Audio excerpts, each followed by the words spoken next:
third reading. Thank you, actors, for being here. We don't have too many people here who haven't been here at some other point today. But please silence your cell phones if you turn them on during the break. This is our last selection today before we have a dinner break, and then we have a feature that's being read tonight.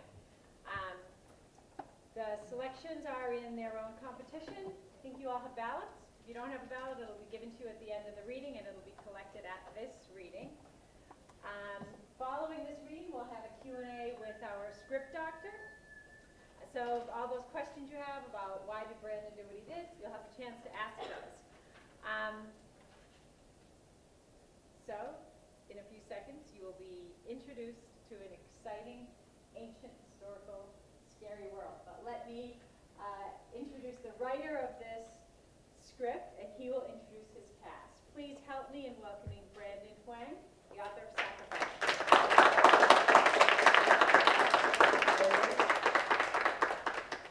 Thanks to everybody for being here. Thank you to my actors for helping me out. I'm going to go through and introduce these actors. We've got multiple roles. Dina Cassidy reading multiple roles. Val Renko reading multiple roles, and Justin White reading multiple roles. So, thank you. Brandon Hwang.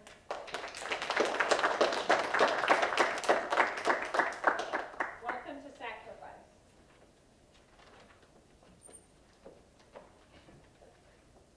The sound of ancient chants. A woman in labor groans. Fade in. Interior adobe home, night. Candles illuminate the inside of a small Zapotec home, wearing a frantic shadow on the adobe wall. The shadow is of Milpa, a woman wearing a ceremonial midwife's gown, as she messages Kopali, who is sitting on a crescent birth stool. Kopali groans and breathes heavily. Sitting beside them are Papalata, her husband, and Mitotikwi, her firstborn son. All dialogue is spoken in Nahuatl, subtitled in English. Milpa continues to chant sacred prayers as she begins to deliver the baby. Kopali screams until the cry of the child is heard. It's a boy. I have been blessed with another son. Milpa bathes the child in a small earthen tub of water and cuts his umbilical cord with a small knife. She examines the severed cord and consults a small codex at her side. Down there, where Ayurpachana lives, a jewel is born. A child is coming to the world. His feet will be planted in the fields of the earth. His name will be Asalado. Milpa examines the cord and takes further. In time, we will be uprooted, and we will come to know much more than that. Milpa sprinkles a powder over the body before wrapping him in a cloth and handing him to Kopali and Papalata. Lord, most giving and resourceful, make it your will that these people enjoy the goods and riches that issue from you, though lasting but briefly, passing away as if in a dream. The family looks upon the newest member, but Kopali's eyes slowly begin to close. Come here, newborn child. Jewel child, come here. Sweet son, precious father. Kopali, Mama. She has shown courage in her battle. She goes to view the tenderness of Shalchiro. May the goddess of birth embrace you that you may continue to watch upon the earth. The souls of your loved ones guide you on your journey to the sun. The gods reward you for your sacrifice in bringing life into the world. Kopali's point of view. The last thing Kopali sees is the face of her beautiful baby boy, who is completely calm and silent. Back to the scene. My little one. Milpa begins to sing another chant. Papalata takes his wife's hand as she slips away. Exterior, Maysfield, day. We see a young man's hand as he sifts through dark earth.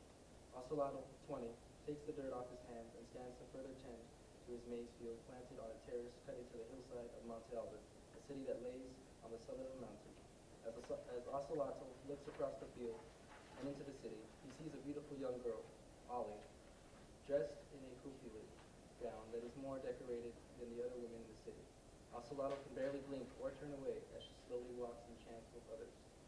Her long dark hair sways behind her as she walks out of his view. He looks towards the main entrance of the city as it leads down into the dense jungle that encompasses it. A group of figures emerge from the shroud of trees. Ocelotl covers his eyes to block the sun. He sees that it is his older brother, Mitotikwi, 34, returning with his fellow tribesmen from a hunt. Running alongside Mitotikwi is his son, Amaxle, 14. Ocelotl rushes into the city to meet them. Exterior, front of Adobe Home, Day. Ocelotl approaches his brother and nephew. Mitotikwe carries the day's prize, a wild turkey on one hand and a spear tipped with obsidian whose handle is adorned with colorful beads on the other. The jungle rewards you today, brother. And you, young one, how did you find the hunt? Moxley is still in his days of observation, but he's getting quicker every day. Father says, so I have a spear of my own. Then I'll be a true hunter. His father smiles at his eagerness. I said one day you'll have a spear of your own. How soon is up to you, son? Moxley looks disheartened, but Mitotikwe playfully nudges him. His hands, his son, the turkey. Bring this to your mother. Let's start the preparation for tonight. Moxley runs in the house carrying the turkey in both of his arms. As you should be, brother. Are you prepared? Were you? I suppose you were too young to remember my marriage, but don't worry. Should I be thankful that tonight is not about you? How can that be if the terms are set tonight? The time for worrying yourself is coming soon enough, but not tonight. Tonight is about family. Mitotikwe puts his hand on his nervous brother's shoulder and they walk into their home together. Exterior, in front of Adobe Home night. An older man, Hwang, dressed in highly decorated clothes with an ornate headdress, approaches the home. Despite the amount of colored stones in his attire, he walks with a motivated step. His wife, Caustic, is dressed in noticeably more topaz than her Wikili. Two less decorated men accompany them with torches, lighting their way with reverence. They reach the home. Into this home, we send away our daughter.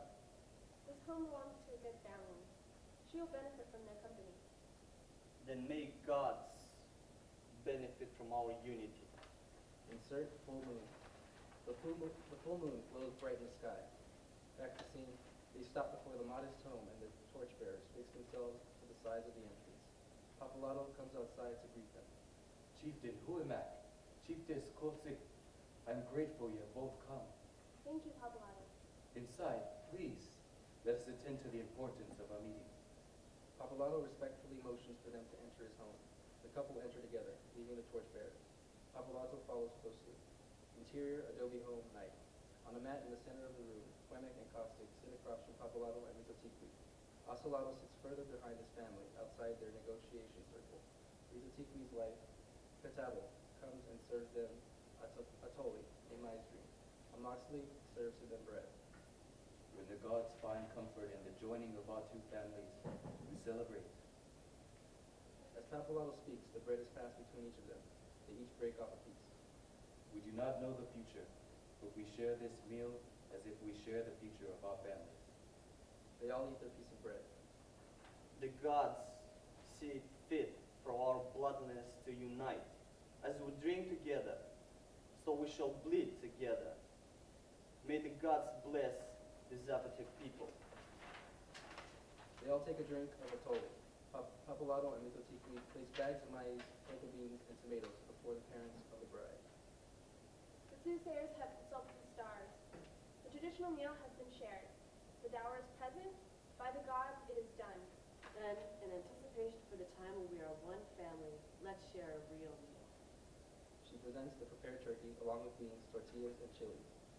Come, son, eat with us, and let your new family have a better look at you. Ocelotl gets up and sits with them. The soothsayers have made their decision.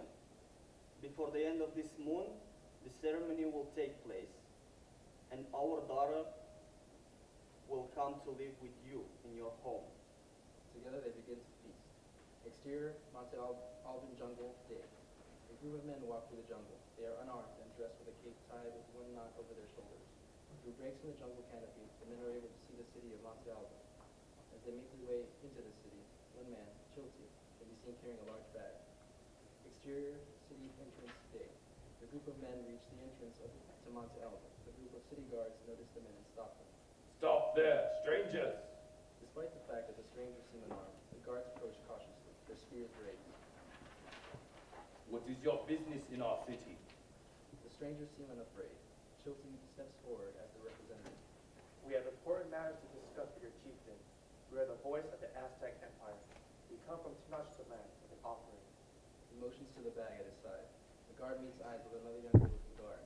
Without saying a word, the younger guard rushes out to